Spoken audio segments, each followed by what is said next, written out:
tell a lie when I see you again.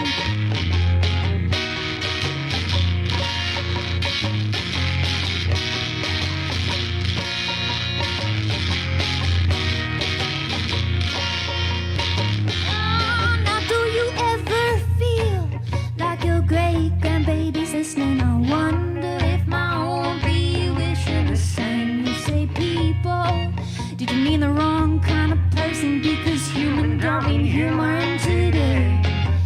But oh, what a honey you've been. So say, oh, what a honey you've been. So amazing, savagely shake them, make them rattle their bones. 'Cause there's footprints on the preacher who claims that he's a teacher, can teach me to tell a lie. Well, good afternoon, everyone. A wonderful Sunday it is if you're tuning in today. If you're tuning in at another time, well, it's whatever day you're tuning in on. That's just the way life is. One of the things we started doing about 3-4 years ago, we got COVID kind of turned us away for a bit, but we got right back at it again, was the idea of storytelling. It's a wonderful concept. Matter of fact, if we wouldn't have all the history that we have, specifically in the tribes where all the information is passed down, totem poles, throughout all of Europe and everywhere else, there would be times when stories would be told, not just to repeat the information, but to give you some of the history that was going on, and not only the history, but a little bit of life's lessons. A lot of it has some levity in it. It allows you to see life with a little bit of lightness in your life and just sort of go, oh, isn't that great? You know, the story getting to it might be a strong one, but when you get to the end, it's always got some kind of redemption to it. Lee Porteous got a hold of me years ago. We decided to do this, and it's been one of the greatest things. We've been getting pretty much of a good audience online, and we actually get people coming in for the audience as well, not only the talkers, but other people who want to get into it. We just recently, Lee put a course together over at the library here in town, trying to see if we could get other people involved. We have a person here today that's back into the whole idea of storytelling. She's here today just to check it out. Really enjoy that that it's taking hold. I noticed at the South End, Shawnigan Lake, they're doing some storytelling now. So it's catching back on again. It is a fine art that's been going on for centuries. And, you know, it's nice to see people keep it going. But I did notice something, and this is just an observation over the time we've been doing this. You have a lot of people from the East Coast that tell stories. Now, was that just because, why would the Easterners tell a lot more stories that are true and sometimes actually happened? It's the whole Maritimes thing, eh? You know, it's funny, I read a book some time ago, it was about folktales in Canada, and her proposition was there was lots of folktales from Quebec, but hardly any from English Canada. Really? Yeah, yeah. Well, of course, a lot of them come from the old country, whatever your old country was. Yes. You know, so we don't have as many legends and such, you know. We don't have, you know, like Paul Bunyan, for example. No, we didn't like have that. a Paul Bunyan. No, or What did we have? like Johnny Appleseed. And Johnny Appleseed. Oh, Yeah, so yeah. we never had him no, up here. No. Rip Van Winkle. Not ours. Sorry. Not us. You're going to have to make one up. I know. Longevity. Well, Or- longevity. Or by you the way, are one. by the way, when we went to the 39 day, we went to the Folk Alliance. So that's why we missed February. We were away, and Dr. Ted Cadillac, the guy on sound, lights, and camera, ran into an old friend of ours, Lynn Miles, and she slipped it out when she was introduced. When she went to thank him while we were broadcasting, she said, "The Reverend Dr. Ted Cadillac." So now he's doing marriages and funerals. And because I won that award, or it was awarded that King Charles III coronation medal, I'm now going by the plume de nom of Lord Jevity John. Lord Jevity.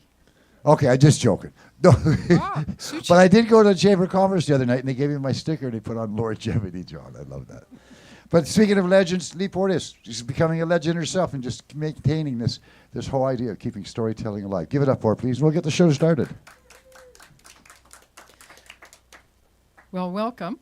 I am Lee Porteous, as you've heard, and on behalf of the Storytellers on Vancouver Island, want to express our gratitude to Longevity John for the opportunity to tell stories here in this wonderful theatre that he created, and to Ted Cadillac, the Honorable Dr. Reverend Ted Cadillac, for making us heard and seen so well. Whenever and however you come to see us, we encourage you to make a donation to help keep the showroom open and stories happening here. We acknowledge with respect the Cowichan First Nation, the largest single First Nation in BC, on whose traditional territory this event is taking place and whose historical relationships with the land continue to this day. As LJ said, this is one of a series of storytelling events on the fourth Sunday of each month with tellers from Vancouver Island who are here in person. For those of the audience that is here with us in person and those of you who are joining us from afar, now or later online, our theme today is the teller's choice. So I asked the tellers what they would like to tell. Welcome to all of you who are or will be joining us online and those who are here today. For those of you who are here with us, please mute your phones. The rest of you, please yourselves. If you want to be distracted from our stories, it is your choice. Just don't ever tell us. So, all of the tellers today come from the Victoria Storytellers Guild. We've been going for about 34 years now down in Victoria. And our first teller is Catherine Sheehan. She's from Newfoundland, but didn't come to storytelling until she was living in Ottawa. Talk about those East Coasters, eh? Where she stumbled into an introduction to storytelling workshop given by Kathy Compass, who was a mentor who made sure her charges were well and truly on the path to storytelling. When she came to Victoria, she joined the Guild and has participated in many of our events, as well as telling in other venues here and up island and on Zoom with the Vancouver Storytellers. So welcome, Catherine. Come on down.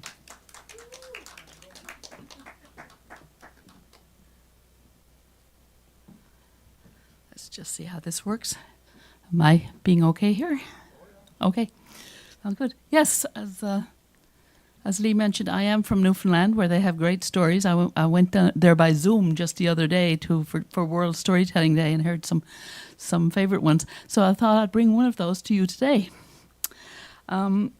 Some of you have heard me tell stories of Ted Russell, the late great Ted Russell of Newfoundland, who wrote a wonderful series of stories over the years about a place called Pigeon Inlet, which is fictional, but it is representative of the kind of little Newfoundland coastal fishing village of around the 50s or 60s.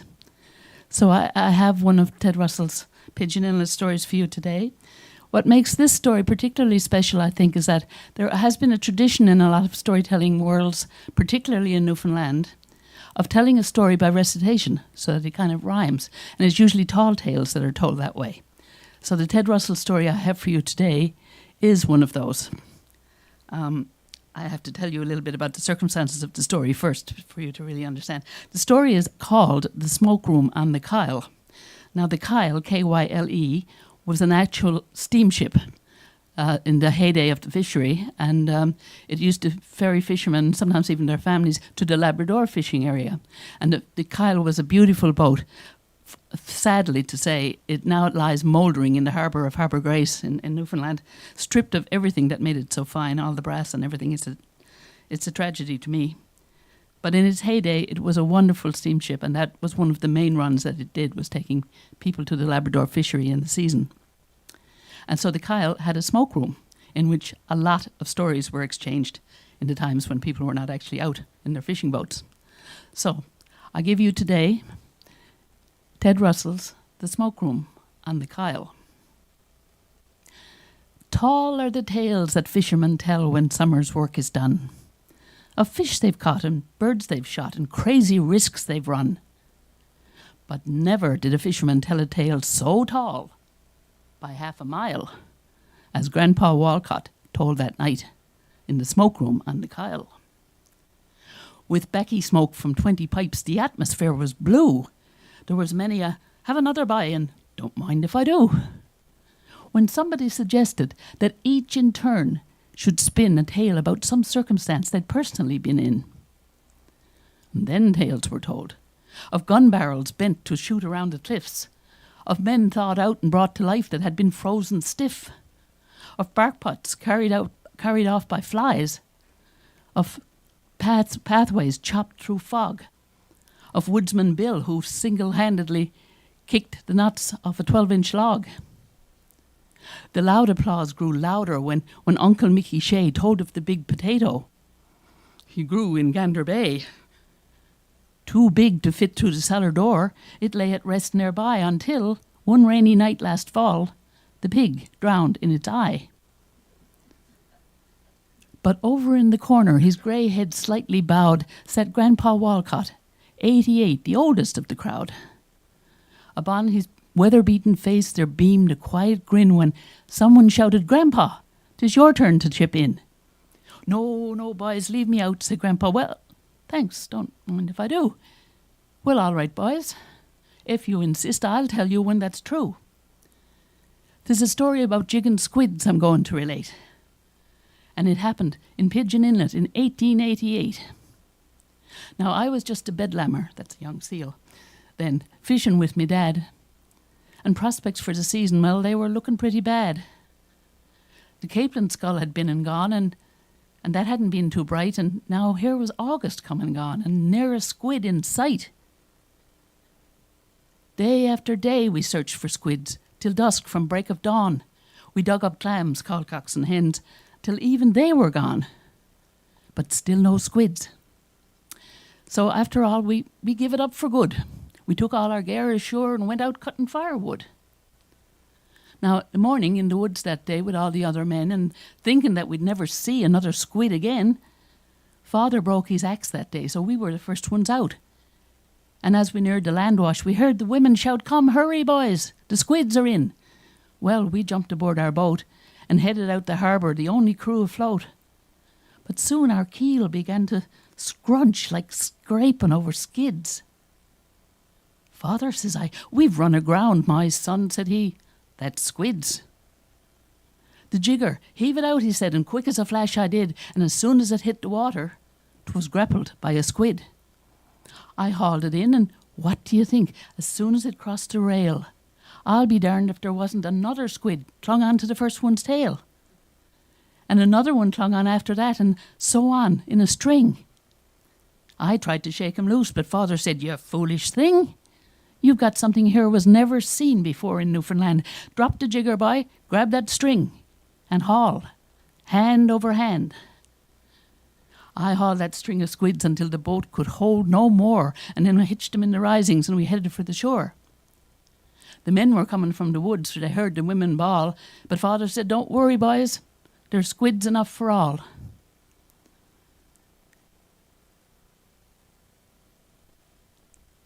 Yes, it escaped me for a moment. I'll be right back. There's squids enough for all.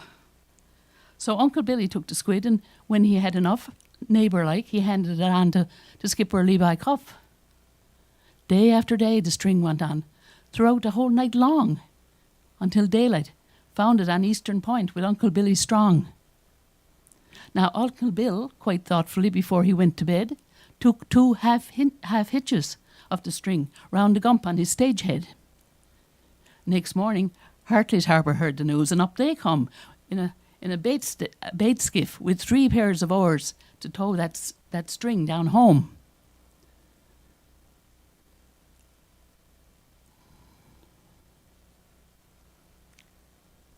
I knew this was going to happen. When Hartley's Harbour had enough, the following afternoon, the string went on from place to place until it reached Carpoon. That's up in top of Newfoundland. What happened after that, I don't exactly know, but some folks say it crossed the straits and ended in Foudreau. Tall are the tales that fishermen tell when summer's work is done. Of fish they've caught and birds they've shot and crazy risks they've run. But never did a fisherman tell a tale so tall, by half a mile, as Grandpa Walcott told that night in the smoke room on the Kyle. Thank you for bearing with me. Thank you. Thanks, Catherine. Back in the pandemic, when people were more on Zoom, I got to hear some of these people from Newfoundland, and boy, they can tell a tale, and they rhyme too. I am so impressed with that. Thank you. So you've heard something that's absolutely Newfoundland. So there you go. Oh, well. Anyway, so our second teller is Richard Brimmel. And he became interested in stories told by and for adults from Andrea, his wife's storytelling with the Victoria Storytellers Guild. And he began telling stories himself after taking a course with Jennifer Ferris in early 2023. So come on up, Richard. Thanks, Lee. Hello, everyone. There's possibly no stranger king in the history of Ireland than King Lowry Linchuk. He was born with unusual ears. They were on his little head. They stuck up like a couple of tiny yew trees. They were, well, not quite normal looking.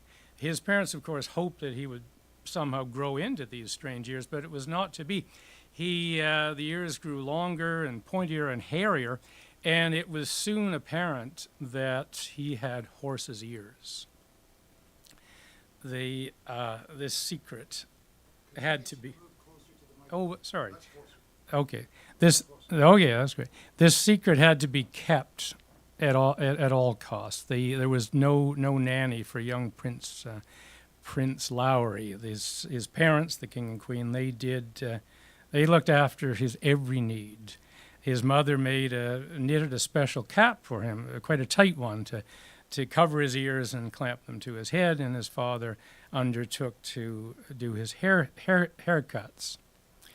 This situation went on for years, and the three of them, the king, queen, and young Lowry, lived with this terrible secret. Well, time went on, and eventually the king and queen grew quite elderly and unable to look after Lowry. And by this time, he was a grown man and ascended to the throne. He took to wrapping his head with the ears with a long scarf, and then he would put the crown on top of that, and that's how he would go out in public. Sorry,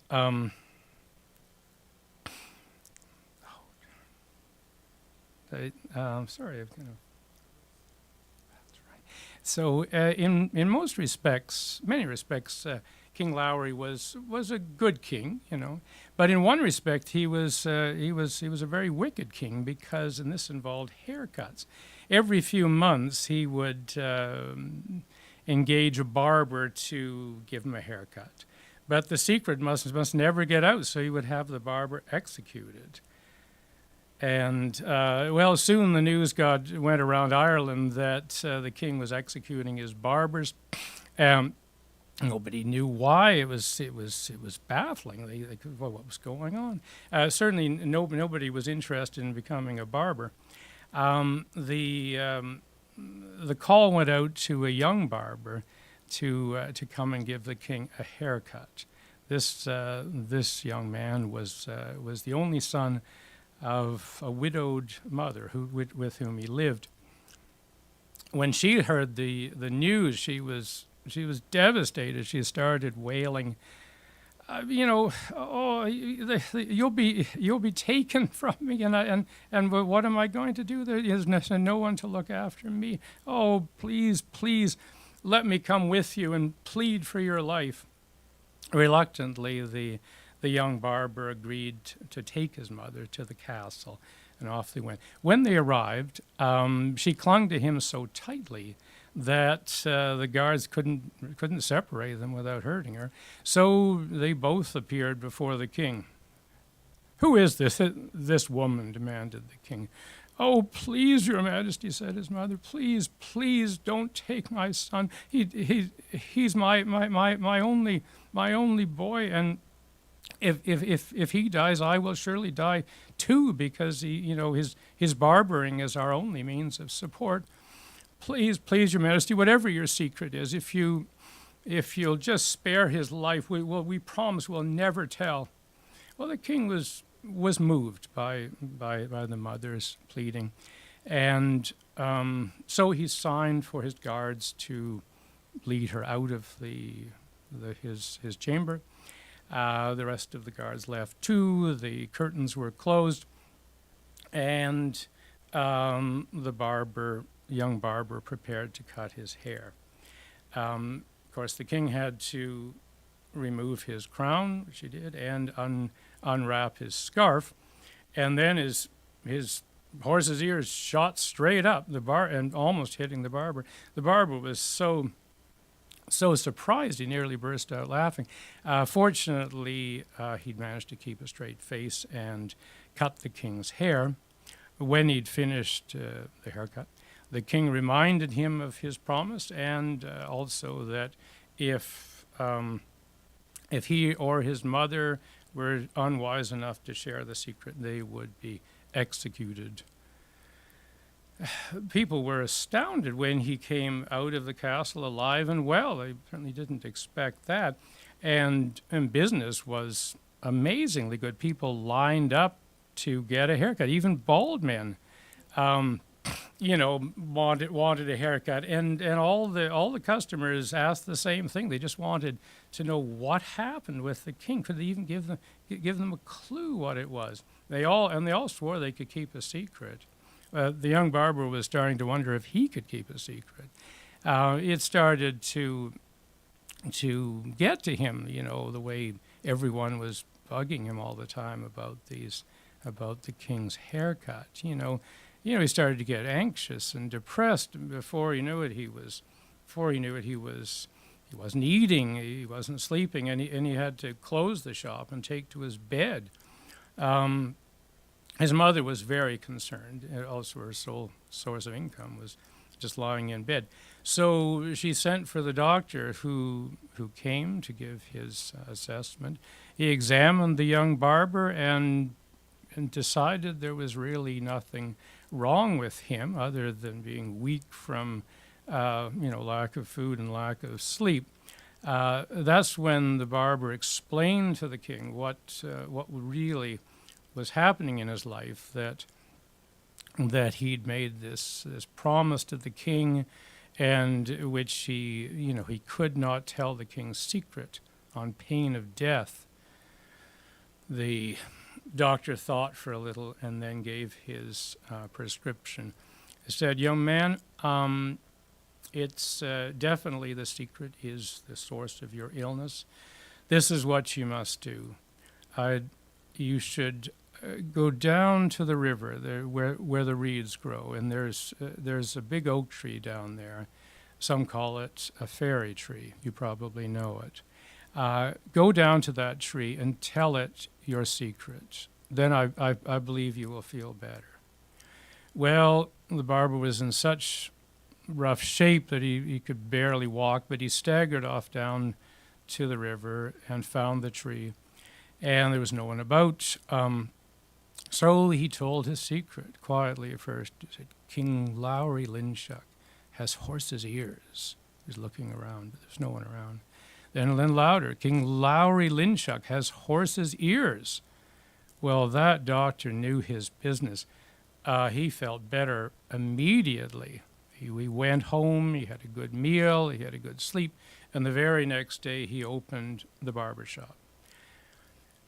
A couple of weeks after that, the king decided to hold a feast, which included a banquet and music. The king's harpist, who was going to be featured for the musical part of the evening, examined his harp and found to his shock that the bass was split, had cracked, which wasn't any good. He needed a sturdy piece of oak to repair it. Well, he knew what to do. He went down to the river and down to where the reeds are and found the tree, and he selected a limb and sawed it off and brought it home. He repaired the harp and with the oak, and that very evening was going to play at the king's feast.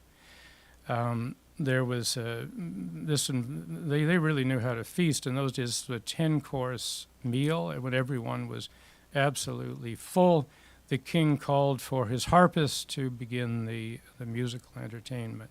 The harpist sat up and started to play, but instead of music coming out of the harp, what everyone heard quite clearly was, "King Lowry Linchuck has horse's ears. King Lowry Linchuck has horse's ears." The harpist immediately stopped in consternation, but the damage was done. Everyone had heard it. And so there was complete silence in the banquet hall for a while. And then somebody started to snicker a bit, and there was a bit of chuckling, and then someone started laughing outright, and then everybody started laughing.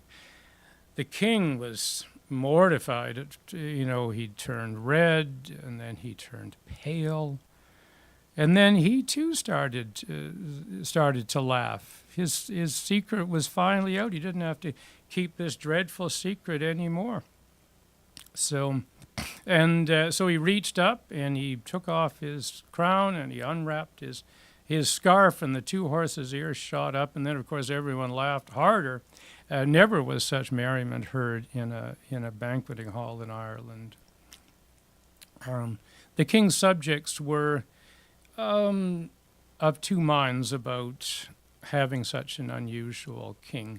However, the barbers breathed a collective sigh of relief.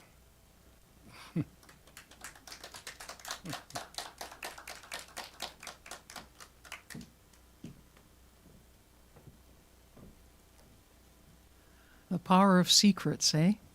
When they're kept and when they're not. Our next teller is Andrea Brimmel, and she was a librarian and for many years told stories to children at the public library, in schools and in the community. In 1994, a long time ago now, she attended a storytelling workshop hosted by Nahama Firstman and Pat Carfra, both founding members of the Victoria Storytellers Guild. She was hooked on storytelling all over again. In 2008, her career evolved and no longer included storytelling, for work, that is. So that's when she joined the Guild and began telling stories to adults. She is now president of the Victoria Storytellers Guild and has found that after retiring from work, she is as busy as she was before.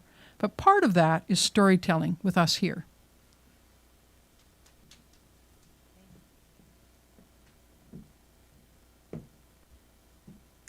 Hello, everyone. Hello, everyone. I'm just going to add a little bit to my husband's story because we're both telling Irish stories today. We finally made it to Ireland in September, and we were privileged to spend the last week in Northern Ireland with a famous Irish teller from Belfast, Liz Weir, and my story will be one of hers. However, on our journeys, we came to the small village of Sneem and learned from the pharmacy that the storyteller that I had learned many stories from, including the King with Horse's Ears, lived in Sneem. And unfortunately, we couldn't go and see him because he was quite elderly and in a care facility. But I was really thrilled to make that connection to storytelling.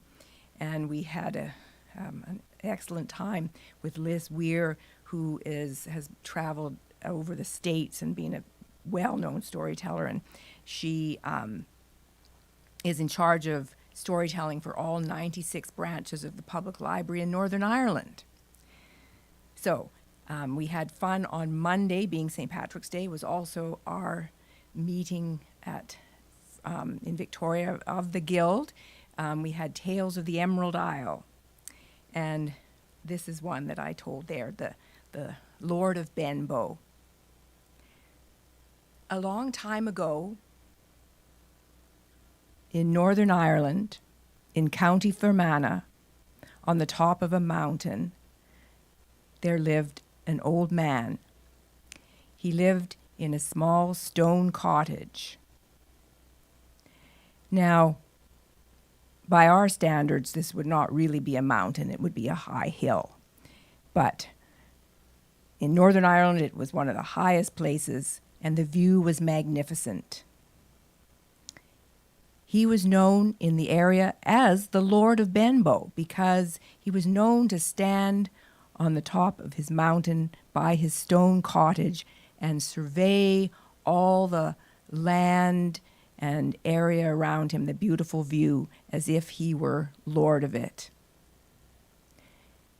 Now, this man had a son, one son, and sadly his wife died in childbirth when the son was born. And so he was left to raise this boy. And he raised that boy to have the same love of the land that he had. Or at least that's what he had hoped. However, when the boy got to the age that many boys do, a teenager, he just wanted to go and see the world and leave all this behind. He thought it was just, he didn't value it. Well, so the first chance he got, he was given, his father gave him the cow to take to market, and we all know this kind of story. He sold the cow. There were no magic beans, but there was enough money to buy fine clothes and a ticket to England. So off the young man went. And when he got there, landed in Liverpool, he wandered about the city, but found little to interest him there. And soon he found himself wandering about the countryside. And one afternoon, he came to two huge pillars of a gate. And inside the gate, there was a long, winding path up to a large mansion. And he was just standing there thinking that that was the kind of place he would like to live, when suddenly there was a voice at his shoulder. "And who might you be?" And he turned to look, and there was the most beautiful young woman he had ever seen. And she was finely dressed. And he said, "Well," he said, "I am the son of the Lord of Benbow from Northern Ireland." And the young woman was immediately interested, and she said, "Oh, well, I am the daughter of a duke, and this is where we live. Would you like to come in? Would you like to stay for lunch?" And the young man nodded, and of course, in they went. And no sooner had he got in the door and his feet under the table than he began with the stories. How his father, the Lord of Benbow, had a castle on the highest hill in Northern Ireland, and also how he had lost his luggage. It had been stolen, and he had nowhere to stay. Well, he was a charming and handsome young man, and the family were immediately, "Oh, well, stay here, stay with us." And so he did. He stayed the night, he stayed a week, and a month. And the Duke couldn't help but notice that these two young people were falling in love. And he thought he better do his homework and find out something about this Lord of Benbow. So off he went to the library to find those books of peerage, Burke's, Debrett's, and he looked through them. But nowhere could he find any reference to the Lord of Benbow. So he went home and asked one of his servants, "I need you to go to Northern Ireland and find out something about this Lord of Benbow. Who is he? what is this castle like? Can you do that now? And the young man thought he could and was given as close as directions as possible. And so off he went by boat. And when he got to Ireland, well, I don't know if any of you have been there, but you know, transportation is not great, but in those days it was even worse. And so it was horse and cart all the way. And when he went as far as he could by horse and cart, came to a village, and he thought, well, I don't know where the Lord of Benbow is. So he began to ask people. And everyone he asked said, oh, yes, you're close now to the Lord of Benbow. And they chuckled and laughed. And he was curious, but they pointed the way up the hill, up the mountain. And so he had to, that was as far as the horse and cart could go. Now it was on foot.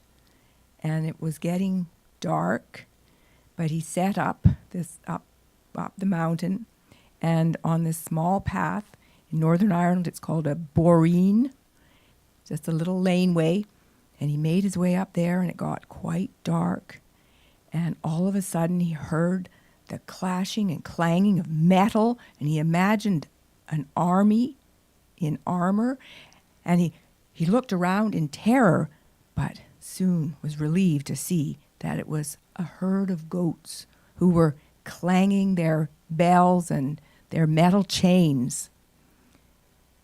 He continued on up the mountain, and soon he could see at the top a light, and he thought, that must be the castle. So up he went. He was getting quite exhausted, but when he came up to the top, there was no castle. There was a small stone cottage with a light on. He felt, well, this is as far as I can go. And he came up to the door. The cottage had a thatched roof, and there really wasn't a door. It was just a straw mat, a thatched mat. And in Northern Ireland, that's known as a sugan doris. It is a thing. Anyway, he couldn't really knock on a mat, so he called out, anyone there? Anyone home? And soon the straw mat was thrown aside, and there was the old man. And he looked in. He saw a small peat fire burning, a lamp, one bed, a few pieces of furniture.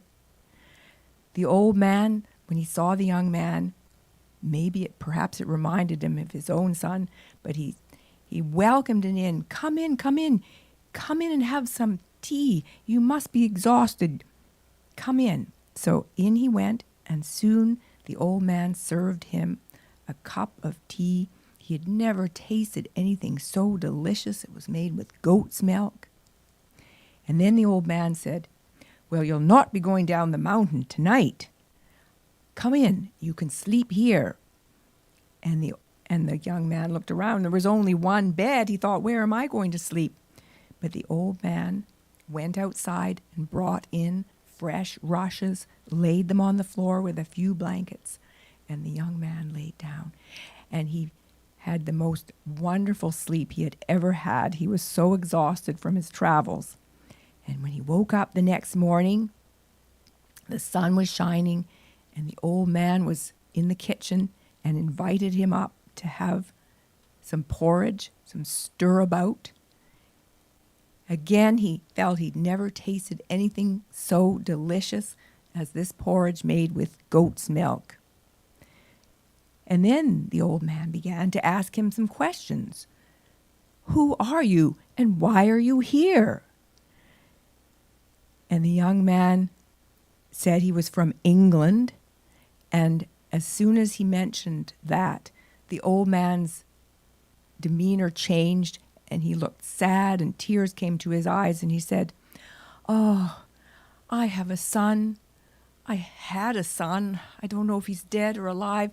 I think he went to England. I don't know if he went to England. Maybe he did. And the young man was distressed at his sorrow, and he said, That is why I am here. I am here to bring you news of your son. He is in England, and he is about to be married to the daughter of a duke. The old man's tears turned to joy, and he began to talk about his son and how he had brought him up to love the land and what a fine young man he was. And the young servant was quite touched by this. And so he said he was going back to bring news back to the Duke of meeting the Lord of Benbow. And so it was time for him to leave, and back he traced his steps back down the mountain, got the horse and cart and the ship, and back to England.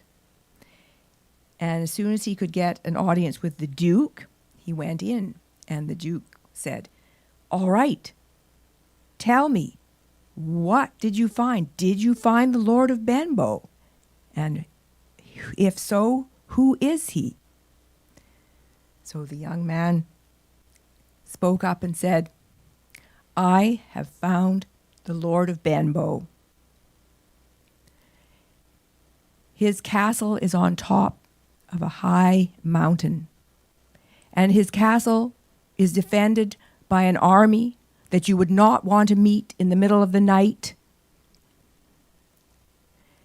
That castle is on top of the most beautiful land, and it's all around the castle, the beautiful kingdom of the Lord of Benbow. Now, that castle has a door that no carpenter in all of England would be able to replicate. And the food that I had there wouldn't be a chef in England who could recreate that. And the bed I slept on, why, he brought me in a brand new bed to sleep on, and in the morning he threw it out, and the next person would get a new bed as well. And his hospitality was outstanding. And I have to say that your daughter is a very lucky young woman to be marrying the son of such a fine gentleman. Thank you.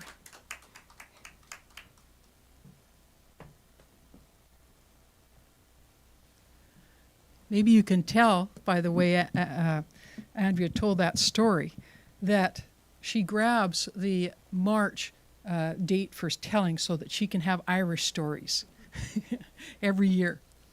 So our next teller is Joanne Thibault, and she relocated to Victoria in 2016 after living most of her life in Winnipeg and then volunteering with the medical charity Mercy Ships aboard the African Mercy Hospital ships over the course of 3.5 years.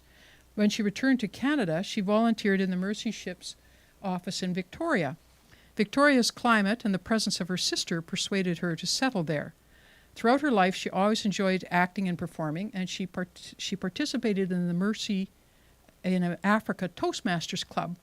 And when she returned home, she gave many presentations in story form about the mission of the Mercy Ships. A cat-based connection with Andrea led her to Stories at Fern with the Victoria Storytellers Guild, and more storytelling there, and now here for the first time in Duncan. Come on, Joanne.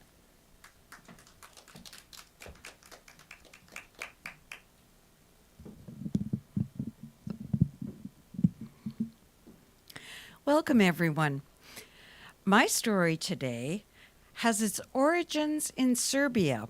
We don't know who the author is, but we do know that the setting is a beautiful small village. The story is about 3 brothers and a pear tree. The 3 brothers had very unusual names. The oldest was oldest, the youngest was youngest, and the middle was middle. These 3 young gentlemen had very sadly lost their parents at a young age. As a very poor family, The only thing the three brothers inherited was a pear tree. But it was a beautiful tree. It was healthy, it was full, and it bore many, many pears. Every morning, the three brothers would travel to their tree to make sure that it was nipped or pruned as needed, and to remove any of the pears that were ready for eating. One morning, up to the three brothers came a very poor-looking person with rags and very, very stringy, dirty hair.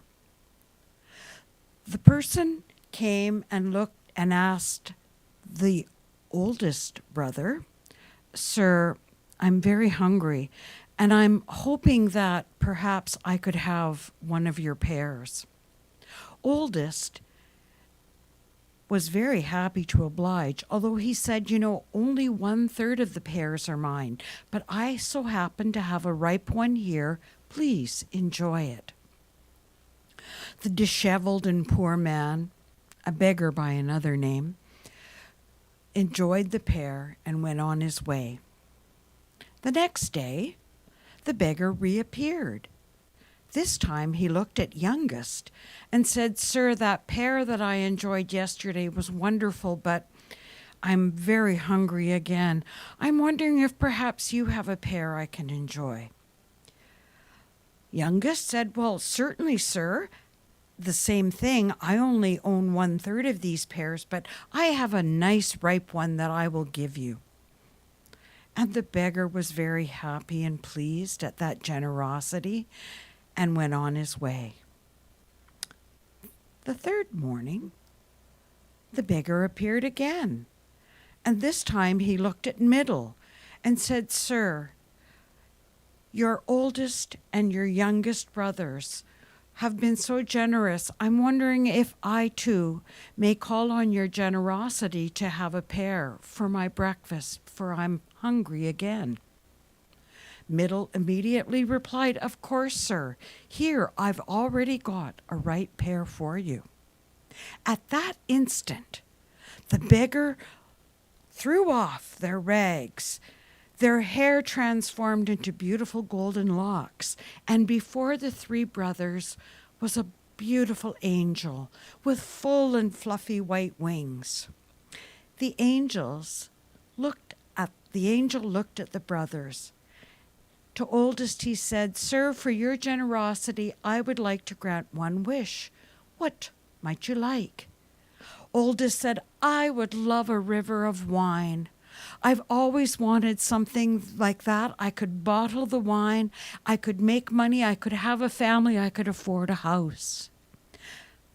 The angel said, "Your wish is granted.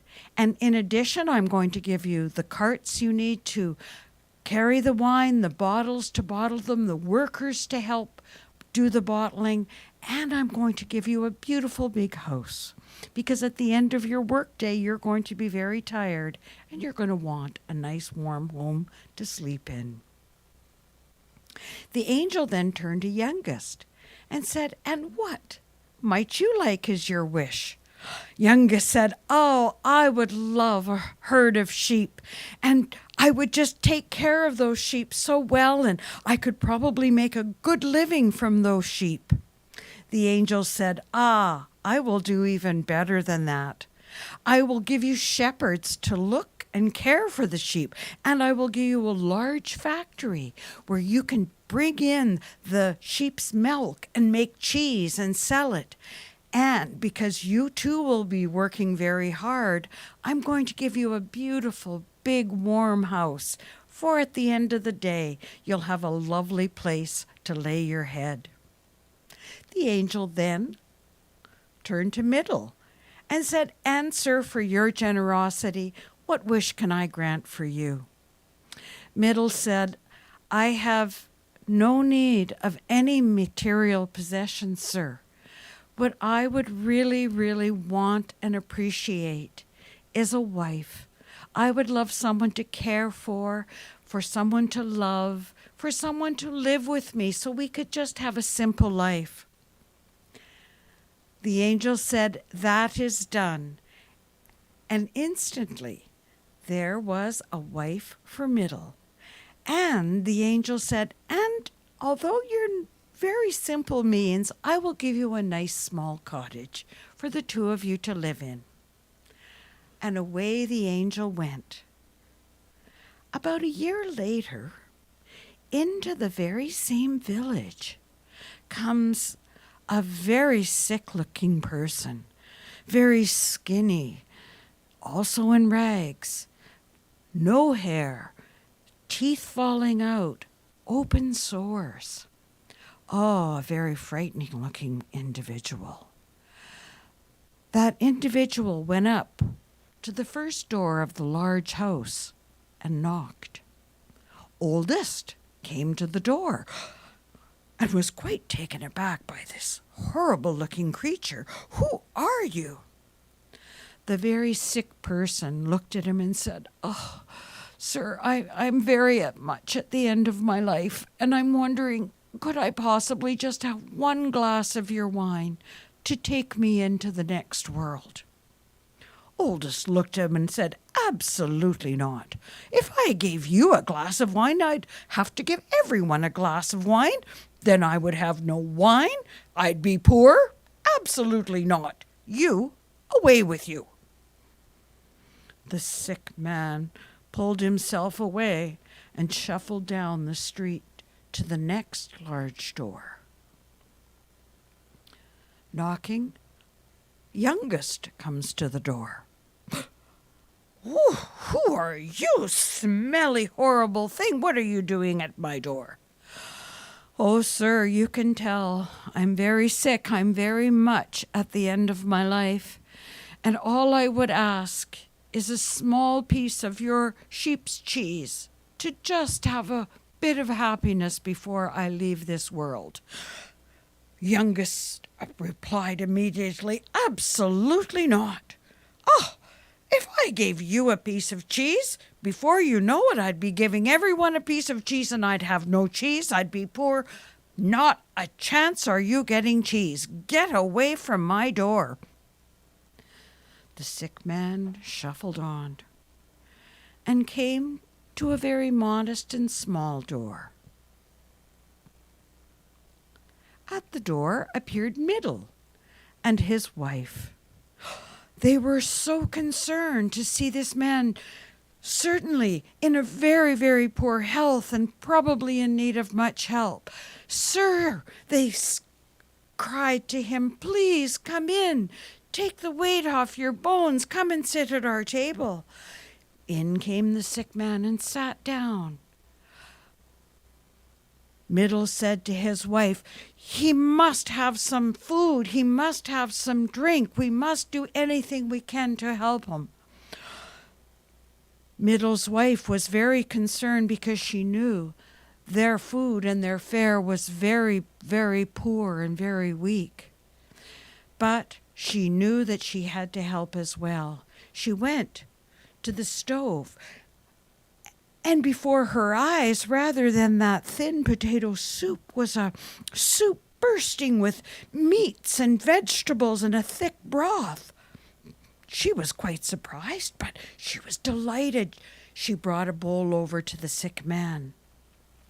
As he was eating this new beautiful soup, she went over to the larder to get his beverage. Rather than that rather soured and thin milk was a beautiful pitcher with thick, creamy goat's milk. Another miracle. And she was so delighted she could treat the sick man with this beautiful milk. She brought it over and put it in front of him. At that instant, the sick man lifted his arms, and off away fell all of his sickness, and there before Middle and his wife was the angel with the beautiful white fluffy wings. "For your generosity," the angel said to Middle and his wife, "I'm going to give you a river of wine and everything that it takes to bottle that wine and sell it. And I'm going to give you a beautiful home to rest in at the end of your long work day. I'm also going to give you for your beautiful children a whole herd of sheep. And I'm going to give you the factory where the sheep's milk can be turned into cheese and all of the workers you need to sell that cheese so that your children too will have a good life.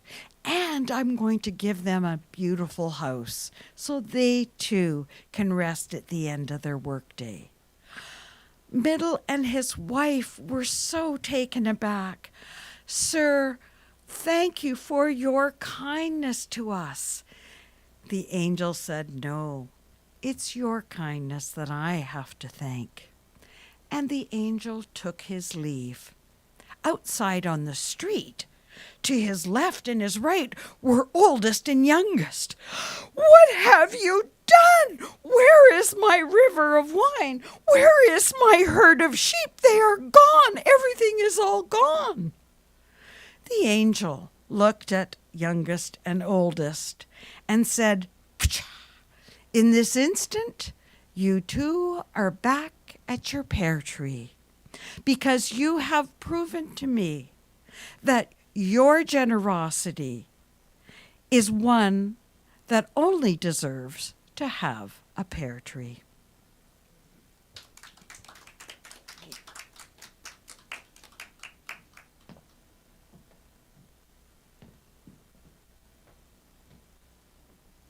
Thank you, Joanne. I must say that in all of these tales, the worst people are always the oldest born, sometimes the second. Being the oldest person, I'm always glad to hear that somebody else was the nice person rather than the youngest, even if the oldest still is one of the ones who gets it in the end. So thank you for that. I'm messing around with the time here because I want to tell my story before the break, and I'm going to do that. So if you had come to our course, you would know that you have heard today a tall tale and 3 folk tales.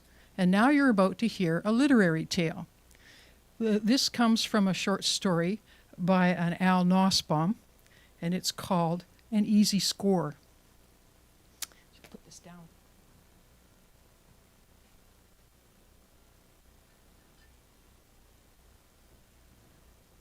For the 2 young men who were watching the bank, their attention was drawn to Mrs. Hartman.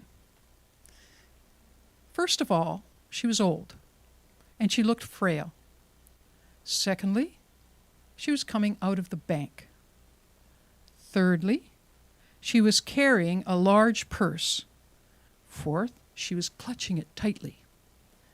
They looked at each other, and they thought, an easy score.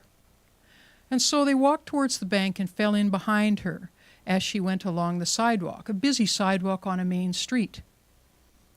But then the final factor. She turned off that busy street and went into a residential district. No one to be seen on this sidewalk.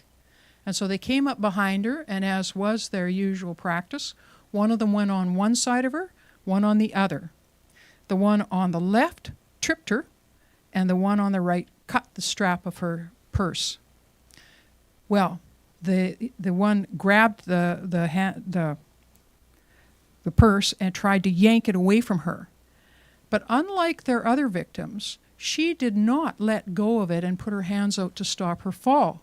No, she landed on the sidewalk, and there was a crack of an old bone that she hit. But she did not let go. So they began to kick her. Kick, yank, and she fought, she held on. But she was not a match for even one of them, never mind both. And so she fought them fiercely. In the end, she let go as she lost consciousness. They grabbed the purse and they were gone. It was 15 minutes before a passerby found her there lying unconscious on the sidewalk, obviously badly injured, and he called the police and the ambulance. It was while she was being loaded into the ambulance on the bed that she regained consciousness, and the police officer asked her, what happened? And she said, oh, they took my purse. They took all my money. I've lost all my money. And he said, well, how much money was there, ma'am? There was a pause. There was $33,000. What? He said, but by then she'd lost consciousness again. Then she was taken to the hospital, and by the time she was coming out of emergency, there were 4 police officers there and 4 members of the reporters from the radio and television, all clamoring to find out more about what happened. It was Sergeant Kendricks who asked all the questions. When she came out, you could see she had a cast on one leg, cast on one arm, bandages around her head, her face was badly bruised. And the sergeant went up to her and said, ma'am, can you tell me more about what happened? And she said, oh, they stole my purse and they stole all my money. Did you recognize who did it? Well, there was 2 of them. There was 2, and I didn't know them. I don't know if I would recognize them again. Well, ma'am, what were you doing with $33,000? And she said, I'm a foolish old woman, so foolish. Every year, once, maybe twice, I go to the bank and I take out all my money and I take it home and I just look at it and I touch it and I count it and then I take it and put it back in the bank. But now I've lost it all. I've lost everything. And then the sedation took place and she lost consciousness, was taken into her room. Well, the next day, the sergeant came and he was furious. His face was red. He was so angry and he demanded to talk to her. The doctor said, no, she's asleep. She's asleep. She's badly injured. You can't talk to her today. Come back tomorrow. Well, the next day, the sergeant came back. He was still angry, not quite as bristling as he had been. And when he came there, Mrs. Hartman was being read to by a candy striper, a young high school girl, reading from the newspaper. And he asked her to leave. She did. And then he said to Mrs. Hartman, why did you lie to me? What do you mean? What do you mean about lying? Why did you tell me that you had lost $33,000? I went to the bank to get serial numbers if they had them so we could track that money. And she said, I wanted them to have to pay for what they did to me. I wanted them to be caught. But, you didn't have to lie to us. We would have worked just as hard for your Social Security check, which is what the bank says the only reason they ever saw you. You never had $33,000 in the bank. And she said, well, I know that you would work just as hard. But he had the conscience to be ashamed because he knew that there had been 4 police officers and all of the press and such when she had been brought into the hospital and it was $33,000. And he knew now that he would be back to the detachment. There was only one of him. He'd put the file into the pending files and that would be it. He said to her, it wasn't just me. It's all over the papers and all over the television.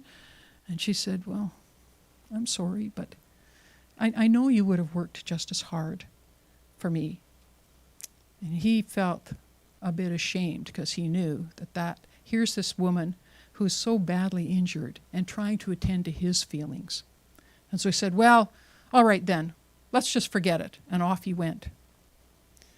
And the candy striper came back in and said, well, Mrs. Hartman, would you like me to read some more to you? Yes, please. And she picked up the paper and Mrs. Hartman said, read the story about the murders again. But I've read that to you 3 times already. Please read it again. And so the girl read. She said, at 10 p.m. last night, police were called to an apartment at 374 5th Street. When they arrived there, the neighbor said the 2 men who were living in that apartment had been fighting all day, getting louder and louder, each of them accusing the other of stealing thousands of dollars from them. And when it got violent, the neighbors called the police. So the police went in and they found 2 men dead on the floor. Obviously, a knife fight. Each had been killed by the other's knife. Well, they decided that that is what had happened, and they have, although the investigation is continuing, both men were well known to the police, and their identities will not be released until next of kin have been notified. But the police are not, do not suspect anyone else, and there is no danger to the public. Mrs. Hartman smiled. Please, read it again. Now, the reason I wanted to tell that story is that yesterday I was reading the paper, and there was a story from Duncan. A man has been charged with robbery after attempting to steal a purse from a senior in Duncan. North Cowichan and Duncan RCMP said they responded to a report of a purse snatching about 5 p.m. March 14th at the intersection of Canada Avenue and Station Street, which is just out here. They arrived to find a suspect being detained by people to keep him from fleeing. The man was arrested and taken to police cells pending a court appearance. Police said bystanders were also tending to the victim before paramedics arrived. She was treated at the scene. Staff Sergeant Ken Beard, the detachment commander, praised the bravery of those who came together to ensure the safety of a senior citizen. A 47-year-old man remains in custody. And I say, good for you, Duncan. Well done.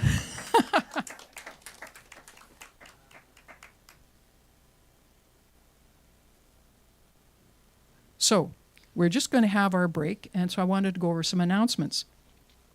This time, though, I made about 3 copies of this, so if anybody wants to pick one up and take them with them, please do. So on March 28th at 7 p.m. at the Shawnigan Lake Museum is an evening of storytelling. It's free, but you must register. So you go to the Cowichan South Arts Guild website. The poster is on the museum's website, too. So if you go there, you can find it. And there are 4 tellers, a Jared Williams. He has a First Nations name, but I don't want to mess that up here. And also Tirlek Eshu Kilgore and Gifty Surba Dunn are telling, and so am I. So on that day, just to give you what I'm going to tell 2 of my absolute favorite stories. So you might have heard them before, but it's worth hearing them again. And with the help of Dahlia Levy from the Duncan Library, the Cowichan Library, we and the library put on 2 workshops in February. We're continuing to meet at the library to listen and tell stories and perhaps learn a bit more about both while enjoying the stories and each other's company. Dahlia has managed to find us 3 more dates, April 29th, May 13th, and June 10th from 6 to 7:30 at the library. Registration is not required and there is no charge. The next Nanaimo Around Town Tellers event is April 11th at 7:30, and it's Scallywags and Scoundrels, live and online. You just look up the Storytelling Nanaimo or Around Town Tellers for details. Tickets for that are $10. The Victoria Storytellers Guild night is April 21st at 7:30 p.m. in person or online. Just put in a search for the Guild and the details are on our website. Tickets are $5 for that. April 25th is Parksville for Tales for the Telling at the Macmillan Arts Centre at 7 p.m. For Tales from the Maritimes. Tickets for that are $20 and it's in person only. You can get the tickets online. And so now it's time for you guys to have a break. And we'll see you in about 10 minutes. Thank you.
Showroom. We're the Folk Road Show. We're from all over the world.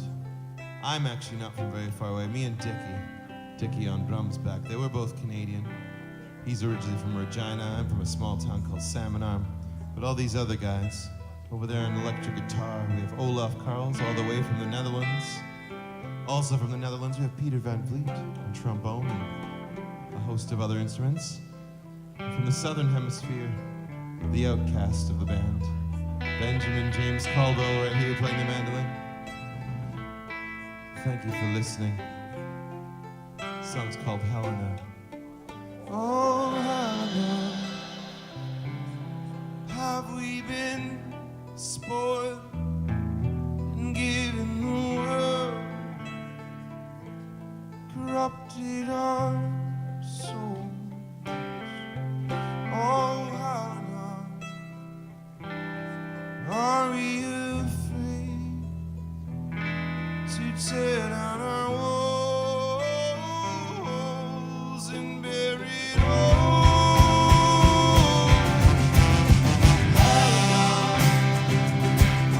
Have we been spoiled and given the world, corrupted our souls? Helena, are we afraid to tear down our walls and bury it all? Helena, have we been spoiled and given the world, corrupted our souls? Helena, are we afraid to tear down our walls and bury it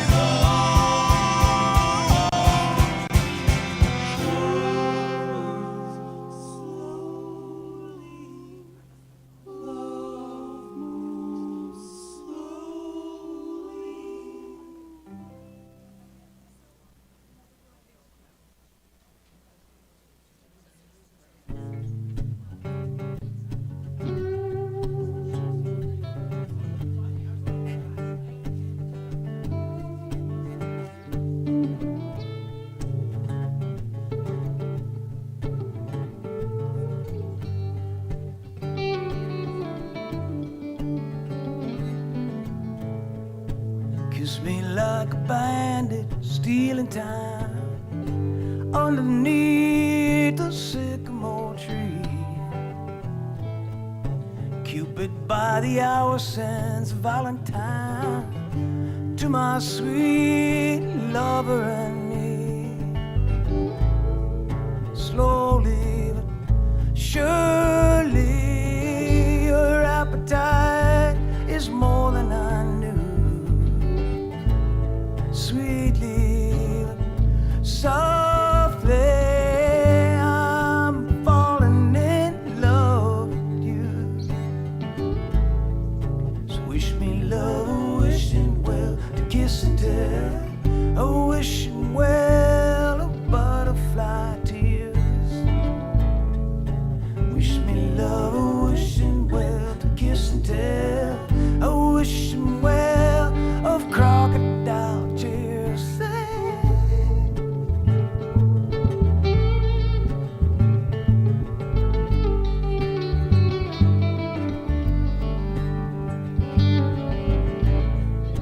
Hug me like a monkey see a monkey do, down beside a riverboat gambler. Erotic images floating through my head. I wanna be a midnight rambler. Quickly, quickly, the blood rushes through my veins. Quickly, but loudly, I wanna hear the sugar bells.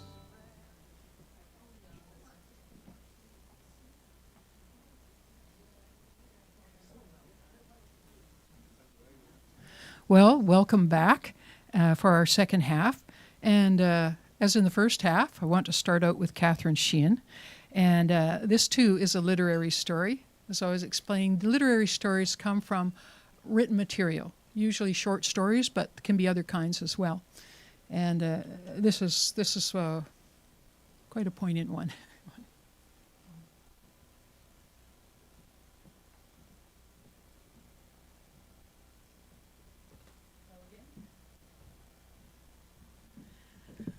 Let's see if I can do better with this one. As Lee said, yes, I have an attachment to literary stories, and although I find that they do take a little work to get off the page and into telling mode. But one of the greatest producers of literary stories, I think, was the American writer William Sidney Porter, who sadly died in about 1910, and he was only in his 40s, but he left behind a huge legacy of stories that has made him a central, even to this day, he's considered one of the greatest American story writers. William Sidney Porter's pen name, and name why he was known, is O. Henry, so you might know of him. I used to hear, I think over the last number of years, every Christmas CBC used to do one of his stories on the radio around Christmas time. Today, I think it was The Gift of the Magi, which is not the story I'm going to tell you this evening, but it is one of his most famous stories. The story I'm going to tell you is another one of his, and like not all, but a lot of his stories is set in the New York City of the turn of the 19th and 20th century. And this one is called The Last Leaf by O. Henry. In the area around Washington Square, the streets are small and twisted and broken and turned in upon one another. And that area has become known as Greenwich Village. And in that period, to Greenwich Village, the artists came flocking, seeking north windows and Dutch gables and lower rents, which I understand the artists in Greenwich Village still look for, but the low rents they don't get anymore. But the atmosphere is certainly for artists. In one of those high gabled houses, there lived two friends, two artists, Johnsy and Sue. Johnsy, for Joanna, was from California. Sue was from New England. They had met in a delicatessen somewhere in Greenwich Village, and they had discovered that their tastes in art, bishop sleeves, and chicory salad were so congenial that the result was the shared studio. Now that year, that had been in May when they joined their forces for the studio. This was now November, and there was another stranger stalking the streets of Greenwich Village. The doctors called him Pneumonia. Pneumonia was not a congenial old gentleman, and was beginning to make himself a effect in the village. It was very worrying. And a tiny woman like Johnsy, used to California zephyrs, was no match for the old fellow. But Johnsy he smote, and she lay in her bed, staring listlessly at the ceiling or out the window at the wall of the old building next door. Tended upon by her friend, worried as she seemed to grow fainter and fainter daily. The doctor came one day, a very busy doctor since Mr. Pneumonia was making inroads onto all parts of the town. And after he had examined Johnsy, he beckoned Sue with his eyebrow and just a finger to the hallway as he was leaving. He do look concerned. He said to her friend, "I give her maybe 1 chance in 10. She's very weak, and is something troubling her? Can you tell me? Because I get the impression that she doesn't really care if she lives at all. And when my patients start counting the number of carriages in their funeral procession, I begin to worry even more. Tell me, is there something going on with her?" Sue said, "Well, she always said she wanted to paint the Bay of Naples one day." "Oh, posh," said the doctor. "That's not what I mean. Does she have some personal thing going on? Is there a man or something?" Is that worth?" said Sue. "No, doctor, there's nothing of that kind." "Well, it just must be the weakness," said the doctor. "Take care of her as much as you can. Bring her soup and try to keep her cheery if possible. I will call again. I'm very, very busy these days, but I will call again." After he left, Sue went into the workroom and cried a Japanese napkin to a pulp. Then she pulled herself together and sauntered into Johnsie's room, whistling ragtime. She went up to the bed. Johnsie seemed to be near sleep. It was growing darker in the evening, but not quite yet. She leaned over her friend. "Dear," she said, I have a drawing to do now. I'm going to stay with you while I do it. Will you promise me to try and just relax and rest as much as you can?" Johnsie was staring out the window. Sue went over to see what she was looking at. There was nothing there. There was just the old house next door with a tattered old ivy vine climbing up it. She settled down with her drawing, and then she heard something from the bed. Johnsie was saying something over and over. She seemed to be counting backwards. Sue listened. She heard 10, and then 9, 8. There was a longer pause, and then 7, 6, 5. There were only 4 left now. She bent over her friend in the bed. "What is it, dear?" she said. "What are you saying?" "It's the leaves on the vine," said Johnsie. "They're going fast now. There's been a lot of wind and rain since last night. And you know what happened? When they go, I'm going to go too. I know that's what's going to happen."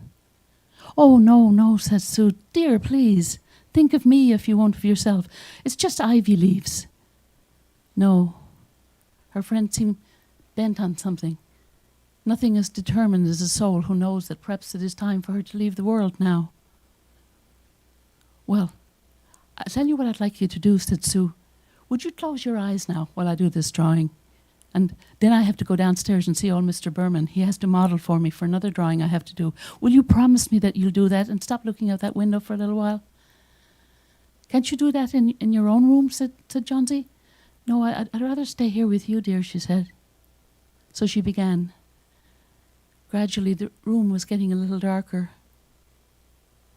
She looked out the window. There were still just maybe a couple of leaves on the vine. And from the bed, she could sense that Johnsie was beginning to fall asleep. So carefully, she crept out and went downstairs to see old Mr. Berman. Now, old Mr. Berman was an artist as well. An interesting figure with a Michelangelo Moses curly-haired beard, very protective of the other artists in the district. He was a failure at art himself. For years, he hadn't really produced anything. He had always been saying that he was going to paint his masterpiece. Any day now, he would start painting his masterpiece. But it had never happened. And so he had a small subsistence, doing some of the work that some of the other artists did in the street, getting little commissions from magazines to illustrate articles, to illustrate stories and so on. Stories that young writers must write to pay their way into literature. But he had never become. She went down and went in. Mr. Berman was fond of gin. She could smell the juniper berries. And he, in the corner of his old studio, sat a blank canvas which had been there for years, still waiting for the first stroke of the masterpiece he would be painting. He greeted Sue, and she began by telling him what was happening with Johnsie, how ill she was and how worried she was about her. Old Berman, his old eyes plainly streaming, shouted his indignation at such an idea. Well, Sue had just told him about Johnsie's fancy about the ivy leaves. "Was?" he cried. Are there people with the foolishness to die because the leaves, they fall off a confounded vine? I never heard of such a thing. This is stupid. No, I will not pose for you today." "Well," said Sue, the fever is affecting her mind very much, and it's making her very weak. I'm sorry you won't pose, Mr. Berman. I'll go back up." "Who has said I will not pose?" said Berman. "You're just like a woman. I've been saying I will be posing in the last half hour. I go with you now and we will do it." So he went upstairs with Sue. And they checked, and Johnsie still seemed to be asleep. And old Berman sat down and resumed his posture for the story that Sue was planning to illustrate. Later on, after he left, she went again. She stole to the window herself and looked out. There was still one ivy leaf on the vine. As she was carefully leaving the room, Johnsie woke up a little and wanted to know. She insisted that she tell her what she had seen out the window. She said, well, there is still a leaf on the vine. Well, said Johnsy, when it goes, I must too, I know that. Please, please, said Sue, go to sleep now, dear. Don't think about it. And eventually, Johnsy did. But in the morning, when Sue woke up after having about an hour's sleep herself, Johnsy the merciless insisted that the vine be raised. Sue did so. The light was back now, so you could see the wall next door. There was still one leaf on the vine, clinging, still yellow and green, still clinging stubborn, because in the night there had been so much wind that she was really afraid what must have happened. But still, there was a leaf there. After a while, from the next room, she went back again to check on Johnsy, who insisted once again on looking out the window. The day was waning now again. Still, there was one leaf on the vine. Johnsy looked at it for a long, long time, and then she said, you know, Susie, I think I've been a bad girl. I think it's been a sin to want to die. That leaf is still there to tell me something. You might like to bring me a little bit of soup now and then maybe arrange my pillows if you can, and I'll sit up. And so she continued, talking like that to Sue's great relief. The next day, once again, she insisted on the line being raised and looked out, and still, the leaf was still clinging to the vine after another windy night of rain and terribleness. But she was starting to feel better now. In fact, just a little later that day, she said to her friend, Sue, one day I'd like to paint the Bay of Naples. The doctor came in later and again examined his patient, called Sue to have a chat with her, and he said, I think I can safely say now, even chances. With nutrition and care, I think she's going to get better. So do what you can. And I have to run now because I have another patient downstairs. An old man, I think Mr. Berman is his name or something. He's a very bad case, and I don't hold out much hope at all. But we're going to take him to hospital today to see if we can at least make him comfortable. So it went like that. And under care, Johnsy began to get more and more better. And then Sue, when she went to see her a little later, found that she was sitting up in bed, knitting an old scarf that she was still working on when she'd gone sick. The day passed. The leaf still clung to the vine. Later on in the day, Sue came to see her friend again and said, stepping up to the bed, she said to her gently, I have something to tell you, my dear. Mr. Berman died today in the hospital. He'd been very ill. The janitor found him yesterday. His clothes were soaked through, and he could hardly move. So they didn't hold out much help, and now I've heard that he has died. My dear, did you never wonder something? Did you never wonder why that leaf, after all the wind and the rain? Well, I'll tell you, in Mr. Berman's apartment, they found a palette with green and yellow colors, a ladder and a lantern. Did you not know what it was? It was old Berman's masterpiece at last. He painted it there the night that the last leaf fell. I break up when I tell that story myself. Thank you.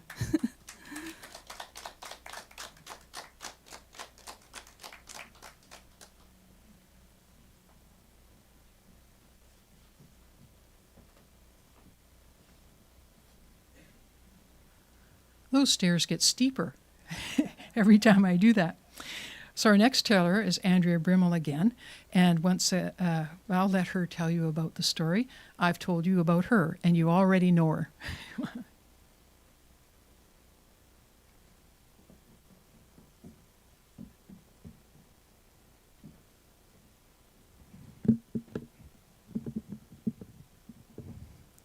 Hello again. So this is a tale from England, an English folk tale, I guess you would say. And lately, I've been trying to explore stories from my roots. And I mean, I have many roots, English, Scottish, Italian, but this is one from England.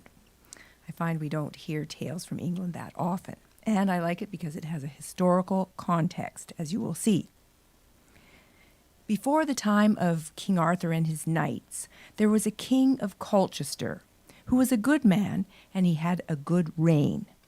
Now, Colchester is in East Essex, and it is the oldest recorded city in all of England, dating back to around the 1st century, the time of the Celts.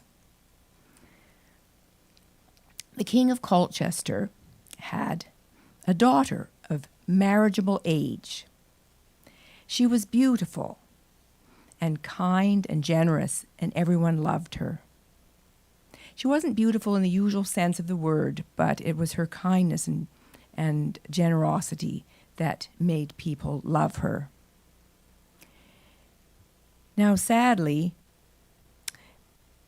the King of Colchester's queen died suddenly, and he and Margaret, his daughter, were devastated.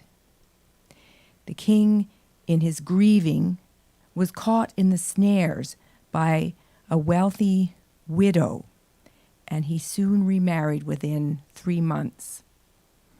And this wealthy widow, his new queen, brought with her a daughter about the same age as Margaret, who was also beautiful, but because she was unkind and mean and rude, people began to think of her as ugly. Now, the new queen and her daughter were jealous of Margaret and that everyone loved her so much. And so they began to spread rumors about Margaret. And so Margaret became very sad and discouraged. And one day she went and spoke to her father, and she said, "Father, I'm really don't feel needed here anymore, and I would like to go out into the world and seek my fortune." And her father was like, Margaret, how can you leave here? I mean, I can't let you go out on your own to I know not where and looking for I know not what." But Margaret was insistent, and finally he agreed. Now his new queen was filled with glee at this turn of events. Oh, finally to get rid of Margaret. She'll be gone and surely will never come back. And the king asked her to pack a bag for Margaret to send her on her way. And the unkind queen threw into a bag some stale bread, a bit of hard cheese, and a bottle of beer. And if Margaret didn't like this, she didn't complain. She just took the bag, put on some sturdy walking shoes, and set out from the castle. And she walked a long way that first day, and after some time, she came to a cave. And outside the cave there sat a hermit. The hermit spoke to her and said, "Hello, do you mend shoes?"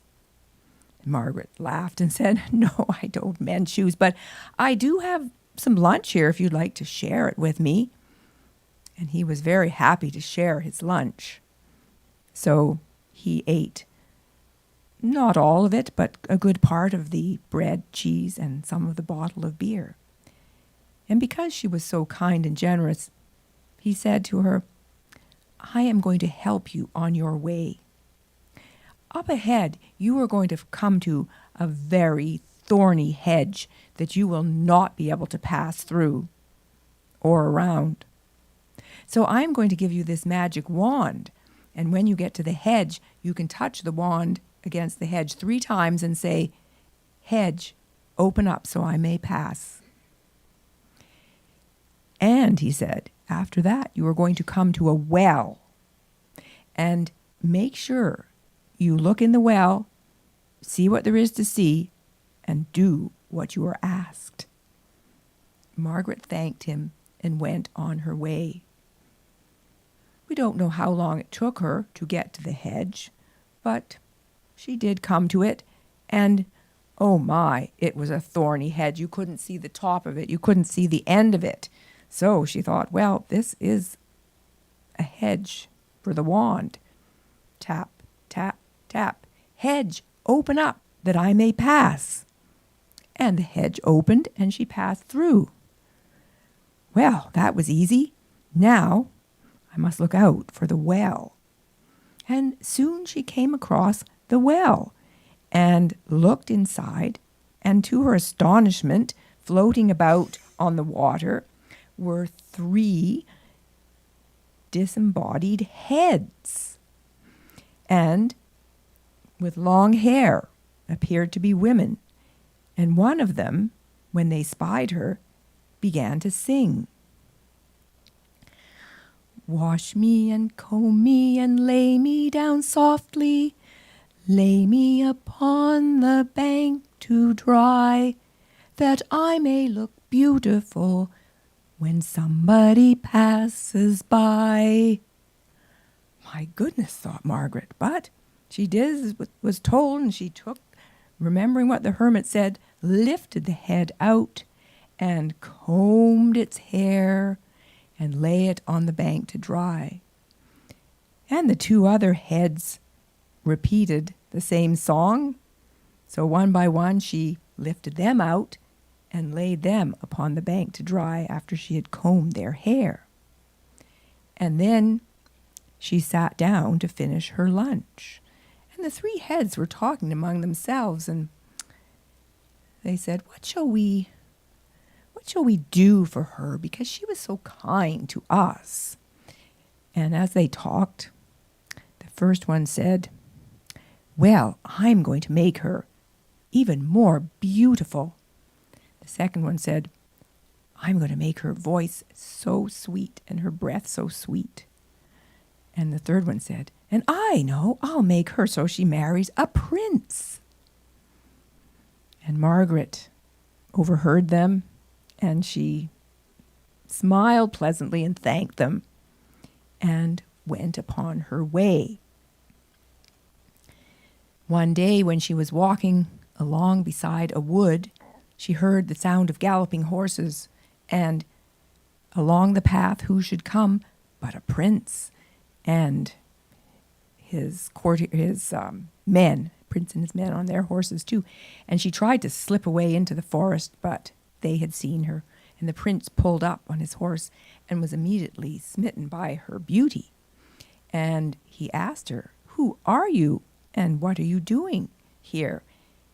Margaret said, well, I am the daughter of the King of Colchester, and I am out to seek my fortune.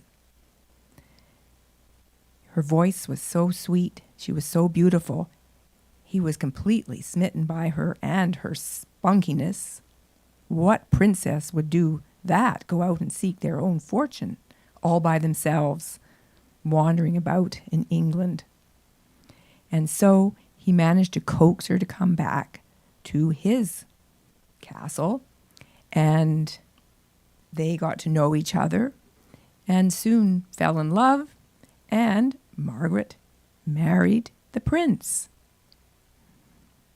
Now they thought after that they should make a trip to the King of Colchester. Margaret missed her father and wanted to go back, and she thought, well, he can't. Doesn't matter if he turns me away because I'm now married. So they made their way back to the King of Colchester's castle, and the king welcomed them with open arms. He had missed his daughter, and he was sick and tired of his new wife. So the new wife and her daughter were even more jealous of Margaret now that she had come back. She had literally made her fortune and married a prince. And so they conspired among themselves and decided that her daughter would also go out to seek her fortune.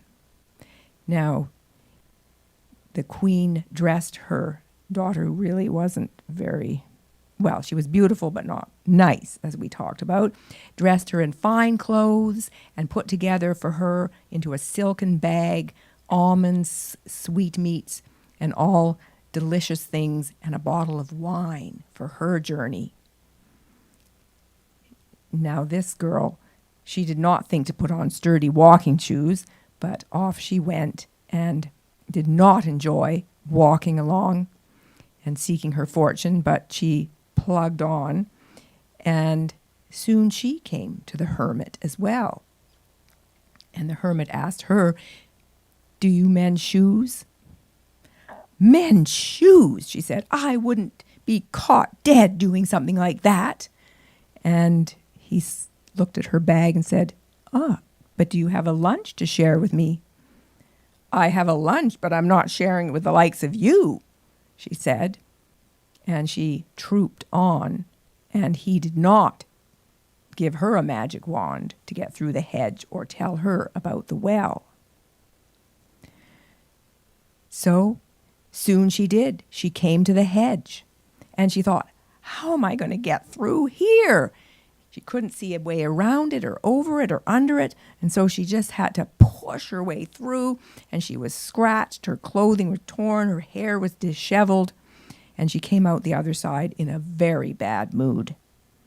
So by the time she got to the well, she rested, leaned against it, and there she saw the 3 heads, and they began to sing. "Wash me and comb me and lay me down softly, lay me upon the bank to dry, that I may look beautiful when somebody passes by." "Good Lord," she said, "I'm not touching your stringy old hair. Just forget it." And she sat down on the grass to eat her lunch and enjoyed all the sweet things that her mother had packed. She drank the whole bottle of wine, went over to the well, bopped the 3 heads with the bottle, and then threw the bottle into the well. Well, the 3 heads at the well were not pleased with this treatment, so they said to among themselves, "What shall we weird her for her treatment of us?" The first one said, "I'm going to make her ugly and cover her face with sores." The second one said, "I'm going to make her voice like that of a crake, so that when she tries to talk, nothing will come out but bah." And the third one said, laughing, "I'm going to make her marry a cobbler." And so the girl, soon her face was covered with sores, and she didn't know about her voice yet because she didn't have anyone to talk to, and she didn't know about the cobbler. So she made her way along, feeling very sorry for herself. She'd eaten all her food, drunk all her wine, and her face was dripping with these sores. She finally came to a village where a young man noticed her, saw her fine clothes, though they were torn and tattered, saw her face. He thought he saw some beauty behind all those sores. He spoke to her and said, "Well, hello, who are you and what are you doing out here by yourself?" "Ah!" Oh dear, he thought. Oh my goodness. He said, "Well, you know, I could help you if you like. I mended the shoes of a hermit, and he gave me some things you might be interested in. This vial here, if you drink this, your voice will come back. And this ointment he gave me, put that on your face, and I think that will clear up those sores." And so she was grateful for this help and humbled, which was not like her. After several days of applying the ointment and drinking from the vial, her face began to clear up and she could speak. And so the cobbler asked her once more, who she was and what she was doing. And she said, I am the daughter of the King of Colchester, and I am out to seek my fortune.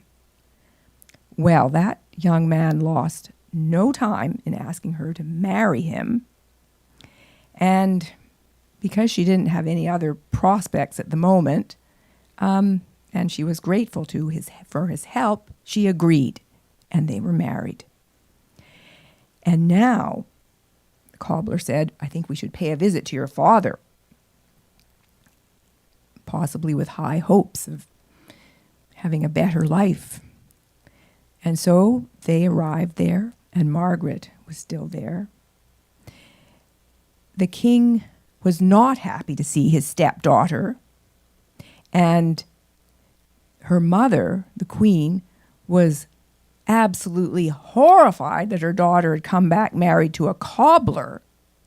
And she was tired of the arrangement too, and she just told the king she was taking her part of the money and leaving. And actually, I think the real folktale, there's something much more violent that happens, but I kind of changed that part.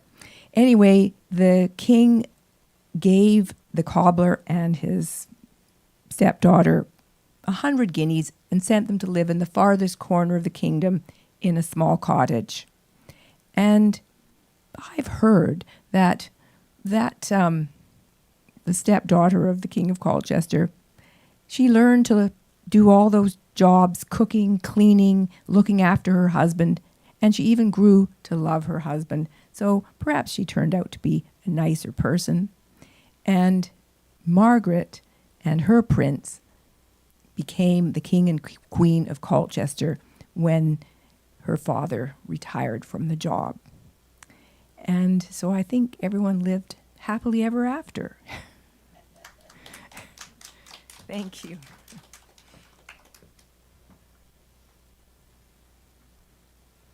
Or as happily as they deserved, we might say. Thank you. Well, I was going to tell you a story, but we're pretty close to the end. So you've already heard me once. So I'll just, I'll let you go and save the story for next time or another time. So now it's my pleasure on your behalf and ours to thank Longevity John and Ted Cadillac for this opportunity to tell our stories here, and on your behalf to thank the tellers, Catherine, Joanne, Richard, and Andrea, and on our behalf, us tellers, to thank you for coming here or joining us online. We hope to see you again soon, perhaps at our next meeting here on April 27th, because we'll be back. So thank you again, and we'll see you soon. Bye now.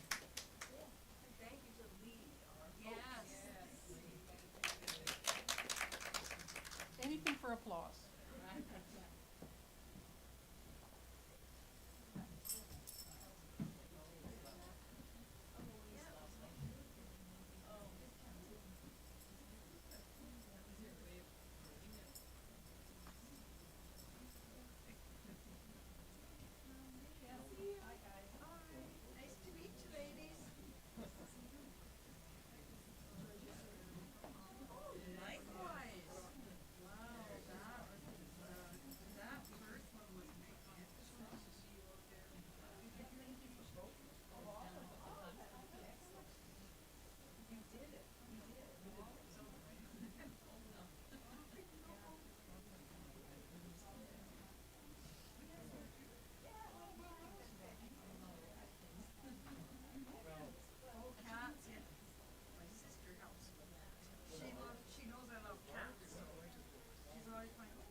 Stories we have that we tell ourselves, stories that bend with time.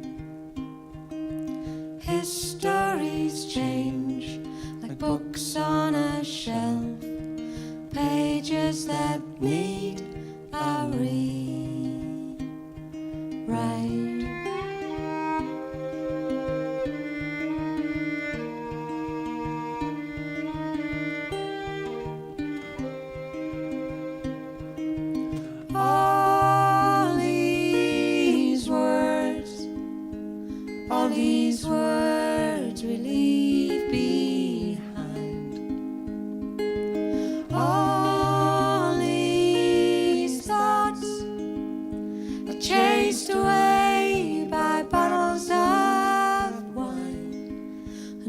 stories.